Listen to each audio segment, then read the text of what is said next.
ഇതാ 28 കെട്ടിനും പോകും, മാമോദിസയ്ക്കും പോകും, ആണ്ടിയാത്തത്തിനും പോകും, അടിയന്തരത്തിനും പോകും, സകല കേസിനകത്തും ബർത്ത്ഡേ ആഘോഷിക്കും, വെഡിങ് ആനിവേഴ്സറി ആഘോഷിക്കും, സപ്തതി ഷഷ്ടി മുഴുവൻ ആഘോഷിക്കും, ചർച്ചിലും വരും, ഈസ്റ്റർ ആഘോഷിക്കും, ക്രിസ്തുമസിന് അന്നൊരു പരസ്യയോഗം, വേറെ ഒരു ദിവസവും പരസ്യയോഗം. ഡിസംബർ 24-ാം തീയതി പാതിരാത്രിക്ക് ഒരു ടെമ്പോയ്ക്കകത്ത് 2 തമ്പേറും, വേറൊരു ദിവസം വേറെ ഈ 365 ദിവസമാണ്, 364 ദിവസവും പരസ്യവും നടത്താൻ അന്ന് മാത്രം ഒരു ആത്മഭാരം.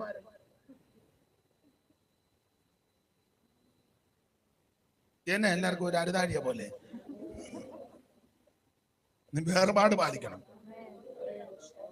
ഇത് ക്രിസ്മസ് കേക്കും തിന്ന് ആരാണ്ട് കൊണ്ട് കൊടുത്തതാ, കാശ് കൊടുത്ത് മേടിച്ചല്ല. അന്നത് കിട്ടിയാൻ പറയണ്ടേ, ഞങ്ങൾ ഇത് ഉപയോഗിക്കുകയല്ല, കേക്ക് ഉപയോഗിക്കും, ഈ ചടങ്ങ് ഞങ്ങൾക്ക് പറയണ്ടേ, അത് മുറിച്ചങ്ങ് കവള് നിറച്ച് തിന്ന്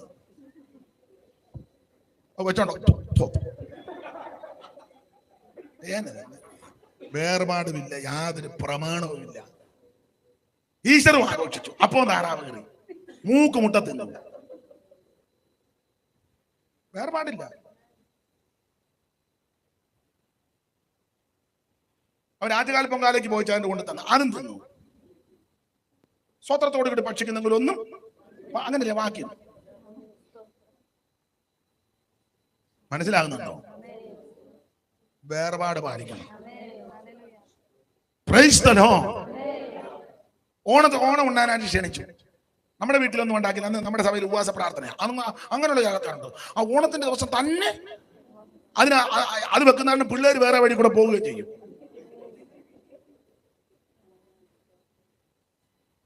അവിട്ടവൻ ചതകം, പൂരിട്ടാതി, ഉത്രട്ടാതി, രേവതി ഉപവാസ പ്രാർത്ഥന വല്ല കാര്യമുള്ള കാര്യമാണ്. അന്ന് തന്നെ ഉപവാസ പ്രാർത്ഥന. കൊച്ചുങ്ങൾ അന്നേരം അന്ന് തന്നെ. പിന്നെ ചിലർ വെക്കുന്നത് അവധിയുള്ള ദിവസങ്ങളായതുകൊണ്ട് എല്ലാവർക്കും കൂടെ കൂടാന്നൊക്കെ പറഞ്ഞ ആര് ബോധിക്കാന്. അന്നേരം ഓണത്തിന് വരുമ്പോൾ അനിയത്ത് ക്ഷണിച്ചു. ഉടനെ പിള്ളേരുമായിട്ട് അങ്ങോട്ട് പോയി. നമ്മുടെ വീട്ടിൽ ഉണ്ടാക്കിയില്ല, അവിടെ പോയി ഉപ്പേരി പിന്നെ ഉണ്ടല്ലോ ശർക്കര വരട്ടി, നല്ല ടേസ്റ്റ് ആയിരുന്നു ശർക്കര വരട്ടി കേട്ടോ. എല്ലാം തിന്ന് കിടക്കുക. മനസ്സിലാകുന്നുണ്ടോ? വേർപാട് പാലിക്കണം. സ്തോത്രം. വേർപാട് പാലിക്കണം. അപ്പൊ ആഭിചാരം യാക്കോബിന് പറ്റുകയില്ല. പറ്റാത്തതിന്റെ ഒന്നാമത്തെ കാര്യം അവര് വേർപാട് പാലിക്കുന്നവരാണ്. ഇതാ തനിച്ചു പാർക്കുന്ന ഒരു ജനം ജാതികളുടെ കൂട്ടത്തിൽ എണ്ണപ്പെടുന്നില്ലെന്ന. ദൈവമക്കൾ എല്ലാ ഇടങ്ങളിൽ എവിടെ പോയാലും വേർപാടുണ്ടായി. അതിന് ഉദാഹരണമായി യോസേപ്പ് ചേട്ടന്മാരും എല്ലാം കൂടെ അടുക്ക വന്നപ്പോൾ യോസേപ്പ് പറഞ്ഞു, നമ്മൾ നാളെ പറവോനെ കാണാൻ പോവുക. അപ്പം പറവോൻ ലോകിയൊക്കെ ചോദിക്കും, തൊഴിൽ എന്നാന്ന് ചോദിക്കും. തൊഴിൽ എന്നാലും നിങ്ങൾ സത്യം അങ്ങ് പറയണം, ഞങ്ങളുടെ പിതാക്കന്മാരും എല്ലാം ബാല്യം മുതൽ ഗോപാലകന്മാരാ, കന്നുകാലികളെ മേയ്ക്കുന്നതാ ഞങ്ങളുടെ തൊഴിൽ. ഇത് പറഞ്ഞ അത് യോസേപ്പ് മനഃപൂർവ്വം പറയിപ്പിച്ചതാ. കാരണം ഇടയന്മാര് മിസ്രൈമർക്ക് വെറുപ്പാണ്, അവരുമായിട്ട് ഒന്നിച്ച് ഭക്ഷണം പോലും കഴിക്കത്തില്ല. അപ്പൊ അത് യോസേപ്പിന് അറിയാം ഇവിടുത്തെ രീതി. അപ്പൊ ഇടയന്മാരാന്ന് പറയുമ്പോൾ പിന്നെ മിസ്രൈമർ ഇവരുമായിട്ട് വലിയ സമ്പർക്കത്തിന് പോകുക. അപ്പൊ ഇവര് സ്പെഷ്യൽ കേസായിട്ട് അവിടെ നിന്നോളും. ഇത് പറയാതിരുന്നാൽ അവരിവരും കൂടെ ഇടപെട്ട് അതേതാ ഇതേതാന്ന് പിന്നെ കുറെ നാൾ കഴിഞ്ഞാൽ അറിയത്തില്ല. ഒരു 50 കൊല്ലം, ഒരു 100 കൊല്ലം കഴിഞ്ഞാൽ പിന്നെ ഇസ്രായേൽ ഏതാ മിസ്രൈം ഏതാന്ന് അറിയാതിരിക്കും. ഇപ്പൊ അങ്ങനല്ലേ, പെന്തിക്കോസ് ഏതാ സമുദായം ഏതാ ഒന്നും പിടികിട്ടുന്നില്ലല്ലോ. സഭയം വന്നില്ല, അയ്യോ പെന്തിക്കോസിലായിരുന്നല്ലേ, പിന്നെ നമ്മളെ ടൗണിൽ വെച്ച് കണ്ടിട്ട് ഒന്നും മനസ്സിലായില്ല. അത്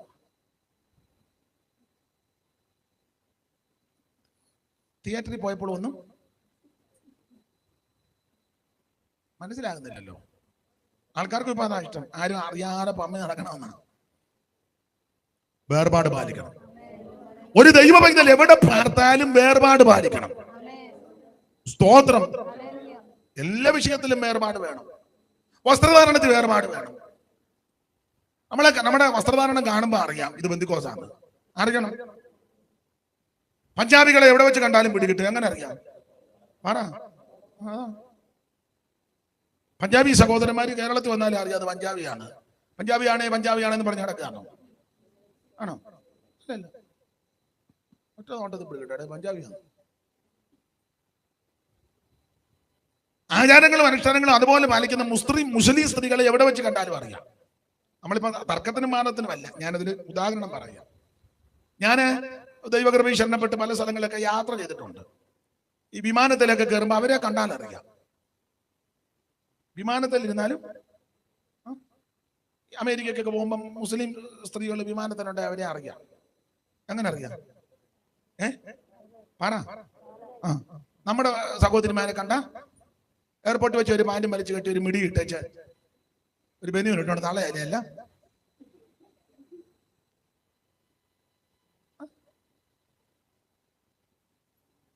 മനസ്സിലാകുന്നില്ല. അവരെ എവിടെ വെച്ച് കണ്ടാലും അറിയാം. ലണ്ടൻ പട്ടണത്തിൽ ചെന്നപ്പോഴും അവരെ കണ്ടപ്പോൾ അറിയാം. ഞാൻ ഉദാഹരണമായി പറഞ്ഞു. സ്തോത്രം, സ്തോത്രം. ഒരു ദൈവ പൈതലിനെ എവിടെ വെച്ച് കണ്ടാലും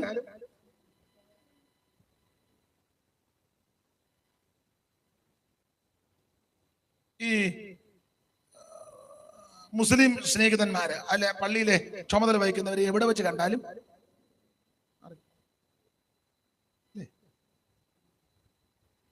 മനസ്സിലായില്ലേ? ആ തലയെക്കെട്ടും ആ വസ്ത്രധാരണവും അന്നേരം നമ്മൾ മനസ്സിലാക്കിയത് ഉസ്താദാണ്. അതാ ഉസ്താദിനെ എവിടെ വെച്ച് കണ്ടാലും നമ്മുടെ ഉസ്താദന്മാരെയോ, നമ്മുടെ എല്ലാം ഉസ്താദന്മാരാ. ചുമ്മാ നടക്കുന്നതിന് ഒറ്റ രാത്രി കൊണ്ട് ഉസ്താദാകുക. ഉറങ്ങാൻ കിടന്നപ്പോ ഒരു കുഴപ്പമില്ല, നേരം വെളുത്തപ്പോ പാഷ പുള്ളി പാഷ. എവിടുത്തെ പാഷ? പുള്ളി പാഷ. എവിടുത്തെ പാഷ? അവന്ന് ചോദിക്കണ്ട പാഷ. ഏത് പാഷ? തന്നെ തന്നെ അങ്ങ് പാഷ ആകുക. ഈ എല്ലാരും കയറി പാസ്റ്റർ എന്ന് വിളിക്കരുത്. മീശ പഠിച്ചതെല്ലാം പാസ്റ്റർമാരില്ല. അങ്ങനെയാണ് നമ്മൾ കേക്കർനാഥനെ മാജിബയ്യ എല്ലാം പാസ്റ്റർ എന്ന് വിളിക്കണമായിരുന്നു. മീശ പഠിച്ചവരെല്ലായിരുന്നു വെള്ളവസ്ത്രം ധരിച്ചത് കൊണ്ട് പാസ്റ്റർ ആകുകയല്ല. ഒരാൾ വെള്ള ഷർട്ട് ഇടണോ? മീശയില്ല, വെള്ള ഷർട്ട്. പക്ഷെ അവന് ഇതെന്നാന്ന് പോലും അറിയാൻ മേല.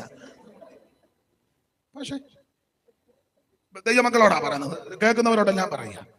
ചുമ്മാ കയറി പാസ്റ്റർ എന്ന് വിളിക്കരുത്. ചോദിക്കണം, ചേട്ടാ എന്തോ ചെയ്യാ? അന്നേരം ചിലപ്പം പറയാം ഞാന് പാസ്റ്ററാന്ന് ചെല്ലു പറയും. ഏത് സഭയാ?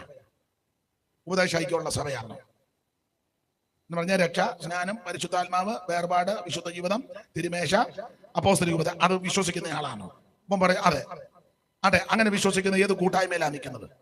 ഞാൻ ഇന്ന കൂട്ടായ്മയില്ല. ആട്ടെ, എവിടെയെങ്കിലും വേദപുസ്തകം പഠിച്ചതാണോ? അല്ലെങ്കിൽ ബൈബിൾ സ്കൂളിൽ പഠിച്ചതാണോ? അല്ലെങ്കിൽ സീനിയർ പാസ്റ്ററുടെ കൂടെ ഒരു 4-5 കൊല്ലം കണ്ടും കേട്ടും ഒക്കെ പഠിച്ചതാണോ? പഠിച്ചതാ. ഏത് പാസ്റ്ററുടെ കൂടാ? അപ്പം പറയാം അവൻ ഇന്നയാള്. ആട്ടെ, ഇപ്പൊ എത്ര വർഷമായി സുവിശേഷ വേലയ്ക്ക് ഇറങ്ങിയിട്ട്? ഞാനിപ്പോ 15 കൊല്ലമായി. ആട്ടെ പാസ്റ്ററെ, മുമ്പ് ചേട്ടാന്ന് വിളിച്ചത് ക്ഷമിക്കണം പാസ്റ്ററെ.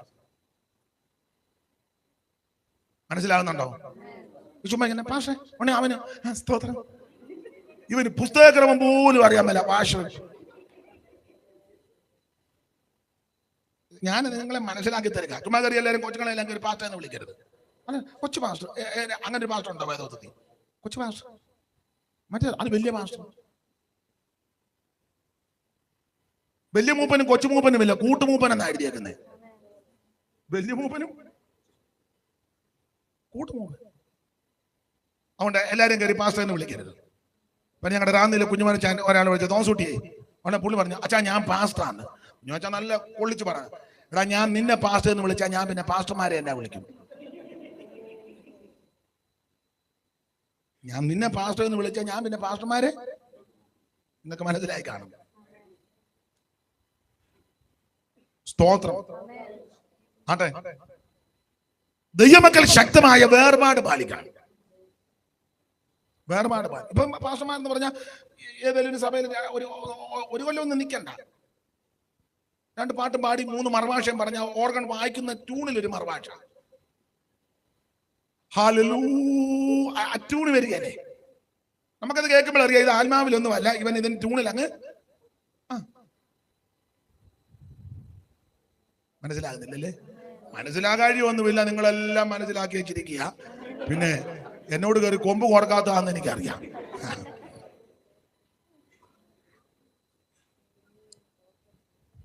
സ്തോത്രം, ദൈവത്തിന് മഹത്വം. ദൈവമക്കൾ ശക്തമായ വേർപാട് പാലിക്കണം.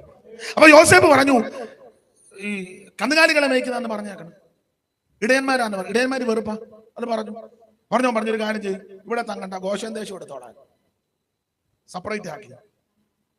അതുകൊണ്ടാണ് ഈ ബാധ വന്നപ്പോ അവിടെ ഏറ്റത് ഇവിടെ ഏക്കാഞ്ഞതും. അങ്ങനെ നിന്നത് കൊണ്ടാണ് ഒറ്റയടിക്കെല്ലാം പോകുന്നത്. എന്ന് പറഞ്ഞാൽ ഇതിനിടെ കഴിഞ്ഞ് തപ്പി നടക്കുമൊന്നും വേണ്ട, ഒറ്റക്കെട്ടായിട്ട് നിൽക്കുക. Praise the Lord. അപ്പോൾ ആബിഗേലും യാക്കോബിന് പറ്റാത്തതിന്റെ ഒന്നാമത്തെ കാര്യം വേർപാട് പാലിക്കണം. നീ ഏത് ദേശത്തും ഏത് രാജ്യത്തും ഏത് സ്ഥലത്ത് പാർത്താലും വേർപാട് പാലിക്കണം. ഇപ്പോൾ നമ്മൾ താമസിക്കുന്ന അപ്പുറത്തെ വീട്ടിൽ അവര് നമുക്ക് നേർച്ച സാധനം കൊണ്ട് തന്നു. അവര് സ്നേഹത്തിലായിരിക്കും തരുന്നത്, അവർക്ക് ഇത് അറിയത്തില്ല. അവരുടെ വീട്ടിലൊരു ചടങ്ങുണ്ടായി, അല്ലെ അവരുടെ അപ്പം മരിച്ചതിന്റെ ഓർമ്മ എന്തെങ്കിലും ഭക്ഷണം ഉണ്ടാക്കി അവർ നമ്മൾ കൊണ്ട് സ്നേഹത്തിൽ തരുന്നതാ, അവർക്കിത് അറിയത്തില്ല. അന്നേരം അവർ കൊണ്ട് തരുമ്പം ഉടക്കുണ്ടാക്കുകയും ബഹളം ഉണ്ടാക്കുകയും ചെയ്യരുത്, മേടിച്ച് തിന്നുകയും ചെയ്യരുത്. അവരോട് വളരെ സൗമ്യമായി വളരെ ശാന്തമായിട്ട് പറയണം. ഉദാഹരണമാണ്, അയ്യോ കമലമ്മ ചേച്ചി, ഞങ്ങൾക്ക് ഇത് കഴിക്കാൻ ഒക്കത്തില്ല. അവർക്ക് സമയവും കേൾക്കാൻ താല്പര്യമുണ്ട്, വേദപുസ്തകവും കൂടെ എടുത്തൊന്ന് വായിച്ച് കേൾപ്പിക്കണം. സ്തോത്രം. വാക്യം അറിയാൻ മേലെ ഞാൻ പറഞ്ഞു തരാം, യോഗം കഴിഞ്ഞു. അത് സ്നേഹത്തിൽ പറയണം, സൗമ്യമായിട്ട് പറയണം, വളരെ ശാന്തമായിട്ട് പറയണം. അങ്ങനെ പുസ്തകത്തിലെ പ്രമാണം, നിങ്ങളിലുള്ള പ്രത്യാശയെക്കുറിച്ച് ന്യായം ചോദിക്കുന്ന ഏവനോടും സൗമ്യതയും ഭയഭക്തിയും കൊണ്ട് പ്രതിവാദം പറവാൻ എപ്പോഴും ഒരുങ്ങിയിരിക്കണം. അപ്പൊ അവരോട് പറയണ, കമലമ്മൻ ചോദിച്ചു, ഞങ്ങൾ നേരത്തെയൊക്കെ കഴിക്കുമായിരുന്നു, ഇപ്പൊ ഞങ്ങൾ രക്ഷിക്കപ്പെട്ടു, അപ്പൊ നമുക്ക് വേണേൽ സുവിശേഷം പറയാനൊരു മുഖാന്തരമാണ്. അപ്പൊ ചോദിച്ചു, അവർ ചോദിക്കും രക്ഷിക്കപ്പെട്ടു, അത് പറയാം. അപ്പൊ സാക്ഷി വന്ന് പറയണം ചുരുക്കത്തിൽ, ഞാൻ രോഗിയായിട്ട് ഉള്ള മെഡിക്കൽ കോളേജ് മുഴുവൻ കയറി അങ്ങേയറ്റം പറ്റിയതാ, പ്രാർത്ഥിച്ച് യേശു സൗഖ്യം തന്നതാ, അത്രയും പറഞ്ഞാൽ മതി. അല്ലെ, എന്റെ ഭർത്താവ് മുഴുവൻ മദ്യപാനിയായിരുന്നു, വീട്ടിൽ ഒരു സമാധാനവും ഇല്ലായിരുന്നു, ഒടുവിൽ അദ്ദേഹം സുവിശേഷം കേട്ട് യേശുവിനെ അറിഞ്ഞു, നല്ല സ്വഭാവമായി, ഞങ്ങളുടെ കുടുംബത്തിൽ സമാധാനമായി. ഇത് അവരോട് അത് പറയാനും ഒരു മുഖാന്തരമായി. അപ്പൊ അവർക്ക് മനസ്സിലാകും. അതുകൊണ്ട് ഞങ്ങൾക്ക് ഇങ്ങനെ ഒന്നും കഴിക്കാൻ ഒക്കത്തില്ല, അതുകൊണ്ട് കൊണ്ടുവന്നതിൽ സന്തോഷം, ഞങ്ങൾ പ്രാർത്ഥിക്കാം കേട്ടോ, പ്രാർത്ഥിക്കാം, എന്തെങ്കിലും വിഷയം ഉണ്ടെങ്കിൽ പറയണേ, പ്രാർത്ഥിക്കാം, ദൈവത്തിന് മഹത്വം, പിന്നീട് ഇരിക്കാം, നമുക്ക് ഇതിനെപ്പറ്റി വിശദമായിട്ട് പറയാം എന്ന് സൗമ്യമായിട്ട് പറയണം. അപ്പൊ അങ്ങനെ അന്ന് പറഞ്ഞാൽ പിന്നീട് ഒരു അവസരം അവർ പിന്നെയും കൊണ്ടുവരത്തുമില്ല, പിണങ്ങുകയും വേണ്ട. അപ്പൊ അവരെ തുറക്കുമ്പോൾ നമുക്ക് അപ്പുറത്തേക്കോ അവരതൊന്നും കഴിക്കുകയില്ല, അവര് പെന്തിക്കോസുകാരാണ്. ഇവിടെ എന്തെങ്കിലും ഭക്ഷണം ഉണ്ടാക്കുമ്പോൾ നമുക്ക് ചടങ്ങൊന്നുമില്ലല്ലോ, എന്തെങ്കിലും ഭക്ഷണം ഉണ്ടാക്കുമ്പോൾ അത് അവർക്കും കൊടുക്കണം, അവര് കഴിക്കും, കാരണം ഇത് ചടങ്ങല്ലല്ലോ. അവിടെ പ്രായമുള്ള അമ്മയോ കൊച്ചു പിള്ളേരൊക്കെ ഉണ്ടെങ്കിൽ ഭക്ഷണം കൊടുക്കണം, വീട്ടിലുണ്ടാക്കുന്നത്. അവിടെ കിണറ്റ് വെള്ളമില്ല, നമ്മുടെ കിണറ്റ് വെള്ളമുണ്ട്, വന്ന് കോരിക്കൊണ്ട് പൊക്കോളാൻ പറയണം. ഇല്ലെങ്കിൽ ആ മോട്ടർ അടിക്കുന്ന പൈപ്പ് അങ്ങോട്ട് ഇട്ട് അവരുടെ മതിലിന്റെ അവിടെ ഇട്ടിട്ട് ആവശ്യത്തിന് എടുക്കാൻ പറയണം, ഇതിനകത്ത് വെള്ളം ഉണ്ടല്ലോ. അന്നേരം അവർക്ക് വേണക്കോ നമ്മുടെ മുറ്റത്തിന് നല്ല പൂവൻകൊല വെട്ടി അത് പഴുക്കുമ്പോൾ ഒരു പഴം അവർക്കും കൊടുത്തേക്കണം. എന്നാ അല്ല, മുഴുവൻ തിന്നരുത്, ചീഞ്ഞതും കൂടെ അങ്ങ് തിന്നുക, ഒരു പടലേ അവർക്കും കൊടുത്തേക്കണം. നമ്മുടെ പ്ലാവേ ചക്കയുണ്ട്, വിളഞ്ഞ ചക്ക 3-4 ഇടുമ്പോൾ ഒരു ചക്ക അവർക്ക് കൊടുത്തേക്കണം. മനസ്സിലാകുന്നുണ്ടോ ഇത് വല്ലതും? സ്തോത്രം. നമ്മൾ ടൗണിലോട്ട് പോകുക, അവർക്ക് വണ്ടിയില്ല, ചോദിക്കണം ഞങ്ങൾ ടൗണിൽ പോവുക, സാധനം വല്ലതും മേടിക്കാൻ ഞങ്ങളുടെ കൂടെ വാ, ഞങ്ങൾ പോയിട്ട് വരുമ്പോ സന്തോഷമല്ലേ? അല്ല, അവർ ഇപ്പൊ ഒന്നും വേണ്ട, എന്തെങ്കിലും വേണമെങ്കിൽ ഞാൻ മേടിച്ചോണ്ട് വരാം, ഇതൊക്കെ ഗുണം ചെയ്യണ്ടേ? അല്ല, നീ സന്ധ്യ ആകുമ്പോ തമ്പേർ തല്ലി പൊട്ടിച്ചോട്ട് മാത്രം ഇരുന്ന അവൻ അപ്പുറം ഇഷ്ടിയൊക്കെ എറിഞ്ഞ് നിന്റെ ഉച്ചകളെ ഗുണം ചെയ്യാതെ, ഇതൊക്കെ ചെയ്യേണ്ട കാര്യങ്ങളാണ്. പക്ഷെ ഇതിന്റെ നടുവിൽ വേർപാട് പാലിക്കണം. അവർക്ക് മനസ്സിലാകണം നീ ദൈവ പൈതലാണെന്ന്. സ്തോത്രം. സ്തോത്രം. യുവജനോത്സവത്തിന് ടീച്ചേഴ്സും മിസ്സും പ്രിൻസിപ്പലും എല്ലാം കൂടെ പറഞ്ഞു, പേരെന്നാ സ്കറിയ, പിള്ളേരുണ്ടോ? എത്ര പിള്ളേര്? മോനോ മോളോ? രണ്ടാം പിള്ളേര്. എന്തോ പ്രായമായി? 9, 7. നമുക്ക് എത്ര പിള്ളേരുണ്ട്? എന്തോ പ്രായമുണ്ട്? മോനോ മോളോ? മൂത്ത മോൾ എന്തോ പ്രായമുണ്ട്? 8 വയസ്സ്. അപ്പൊ നമ്മളെ പെടുകൂടാ. പേരെങ്ങനെ? പ്രദീപ്. 9 വയസ്സ് മോക്ക്, 8 വയസ്സ്. അപ്പൊ സ്കൂൾ യുവജനോത്സവം മിസ്സും പ്രിൻസിപ്പലും എല്ലാം കൂടെ പറഞ്ഞു, മോടെ പേരെന്നാ? മെറിൽ സാറാ. മെറിൻ സാറായ യുവജനോത്സവം നടക്കുക. അവളെ നമുക്ക് കുച്ചിപ്പിടി പഠിപ്പിച്ച് അരങ്ങേറ്റം വിടുവോ? അതാ വിളിച്ചായിരുന്നു. എത്ര കൃത്യമായിട്ട് ഞാൻ പറഞ്ഞേ. വിട്ടില്ലല്ലോ. ദൈവം അനുഗ്രഹിക്കട്ടെ. പുള്ളി പറ്റുകയല്ലെന്ന് പറഞ്ഞു. അത് അങ്ങനെ പറയണം. അല്ല മിസ്സേ, ഞാനൊന്ന് നോക്കട്ടെ. ഞങ്ങള് കുടുംബമായിട്ടിരുന്ന് കുടുംബമായിട്ട് ആലോചിക്കും. അവള് പറയും, എനിക്ക് പോകണം, പോയില്ല, എന്നെ വിട്ടില്ലെങ്കിൽ ഞാൻ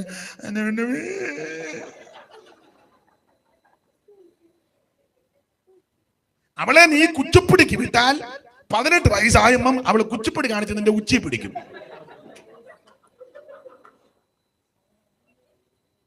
മനസ്സിലായോ? വേർപാട് പാലിക്കണം. അപ്പൊ മിസ് ചോദിച്ചു, അതിനാ നിങ്ങൾ അങ്ങനെ? അവർക്ക് നല്ല കഴിവാ. അവിടെ കഴിവ് ദൈവനാമത്തിന് വേണ്ടിയാ. പെന്തിക്കോസുകാരാണ് പറഞ്ഞു. അങ്ങനെ വേണം. എഴുന്നേറ്റ് എല്ലാരും ഒന്ന് കാണട്ടെ. സ്തോത്രം. കണ്ടുപിടിക്കും. മോളെ ഡാൻസിനും വിട്ട് കുച്ചിപ്പിടിക്കും, ഭരതനാട്യവും, ഒപ്പനയ്ക്ക്. മോളെ ഒപ്പന നല്ല ഒപ്പനയാ കേട്ടോ.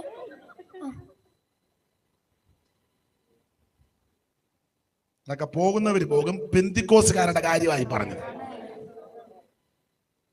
ഈ കുഞ്ഞുങ്ങളെ വേർപാട് പാലിച്ച് വളർത്തണം. സ്തോത്രം, സ്തോത്രം. Praise the Lord. ഞാൻ ഉദാഹരണമായിട്ട് ചില കാര്യങ്ങൾ പറയുകയാണ്. ദൈവമൈതല്ല. കുഞ്ഞുങ്ങൾക്ക് കൊച്ചു പിള്ളേരോട് പറയണം, മോളെ നമുക്ക് എല്ലാ വസ്ത്രം, അമ്മമാര് പറയണം, നമുക്ക് എല്ലാ വസ്ത്രവും ധരിക്കാൻ ഒക്കത്തില്ല. നമ്മൾ പെന്തിക്കോസുകാരാ, സഭയിൽ പോകുന്നവരാ, നമ്മൾ വേർപെട്ട ദൈവ മക്കളാ. അപ്പുറത്തെ കാര്യം ഇപ്പുറത്തെ കാര്യം കാണിക്കുന്നൊന്നും നമ്മൾ അത് കുഞ്ഞുങ്ങളെ പറഞ്ഞ് ബോധ്യപ്പെടുത്തണം. അമ്മമാര് അമ്മ ഇപ്പോഴും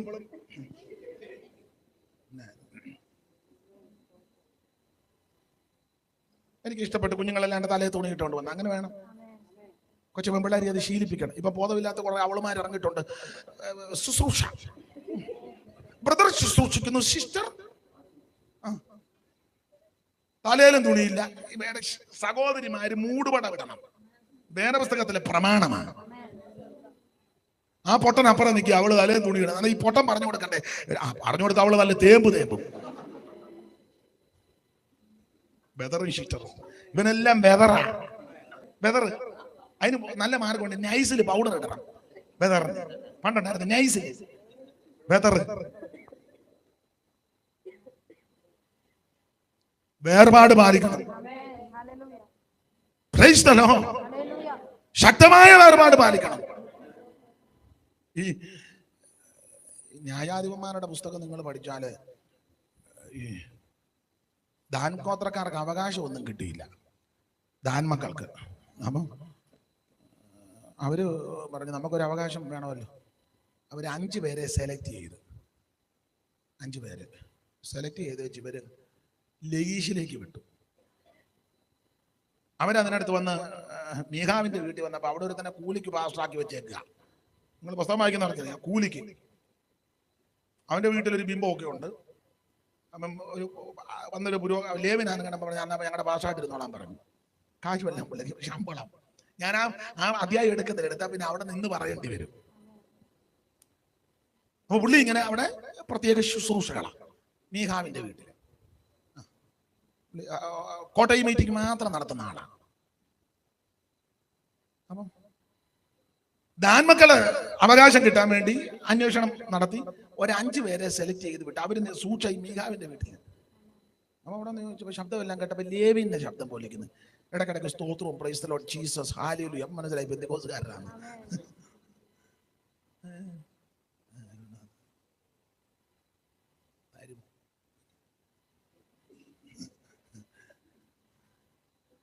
അത് കഴിഞ്ഞ് അവർ ലയീഷിലേക്ക് ചെന്നു. ലയീഷിലെ ജനങ്ങളെ പറ്റി എഴുതിയിരിക്കുന്നത് അവര് വേർപാട് പാലിക്കുന്ന സെപ്പറേറ്റ് ജനമായിരുന്നു. അവരെല്ലാവരെയും പോലല്ല, സ്പെഷ്യൽ കേസായിരുന്നു അവർ. ഞാൻ ആ ഭാഗമെല്ലാം വിവരിക്കുന്നില്ല.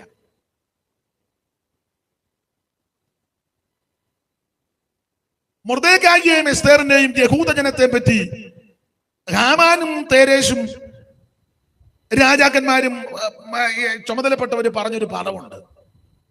ഹാമാനൊക്കെ പറഞ്ഞൊരു പദമുണ്ട്.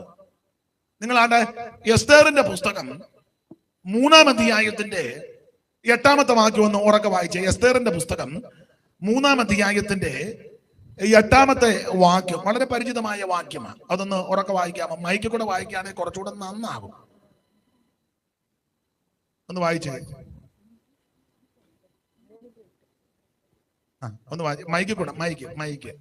പിന്നെ ഹാമാൻ അഹശ്വേരോശ് രാജാവിനോട് ഹാമാൻ പറയുക, അഹശ്വേരോശ് രാജാവിനോട്, നിന്റെ രാജ്യത്തിലെ സകല സംസ്ഥാനങ്ങളിലുമുള്ള എന്ന് പറഞ്ഞാൽ ഇന്ത്യ രാജ്യത്തുള്ള സകല സംസ്ഥാനങ്ങളിലുമുള്ള അങ്ങോട്ട് വേണേ ചിന്തിച്ചോ. ഇതവിടുത്തെ കാര്യമാണ് പറയുന്നത്, ഞാൻ ഇവിടുത്തെ കാര്യം കൂടെയാ. നിന്റെ രാജ്യത്തിലെ സകല സംസ്ഥാനങ്ങളിലുമുള്ള, അല്ലെ കേരളത്തിലെ എല്ലാ ജില്ലകളിലുമുള്ള, അങ്ങനെ ചിന്തിച്ചു. അല്ലെ തിരുവനന്തപുരം പട്ടണത്തിലെ എല്ലാ പഞ്ചായത്തിലുമുള്ള, അങ്ങനെ ചിന്തിച്ചു. അല്ലെ തിരുവനന്തപുരം കോർപ്പറേഷനിലെ എല്ലാ വാർഡുകളിലും ഉള്ള, അങ്ങനെ ചിന്തിച്ചു. ഇനി വായിച്ചേ. ജാതികളുടെ ഇടയിൽ, നിന്റെ രാജ്യത്തിലെ എല്ലാ സംസ്ഥാനങ്ങളിലുമുള്ള ജാതികളുടെ ഇടയിൽ ഒരു ജാതി വേറൊരു ജാതി ചിതറിക്കിടക്കുന്നു. നിന്റെ രാജ്യത്തിലെ സകല സംസ്ഥാനങ്ങളിലുമുള്ള ജാതികളുടെ ഇടയിൽ വേറൊരു ജാതി,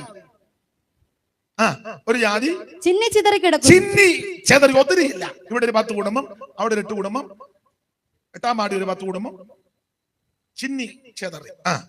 അവരുടെ ന്യായപ്രമാണങ്ങൾ മറ്റുള്ള സകല ജാതികളുടേതിനും വ്യത്യാസപ്പെട്ടിരിക്കുന്നു. ഇത് ഒത്തിരി ഒന്നുമില്ല അവിടെ ഇവിടെ. നമ്മളെ പറ്റി അങ്ങനെ ഇവിടെ ഒത്തിരി ഒന്നുമില്ല, വേണ്ട.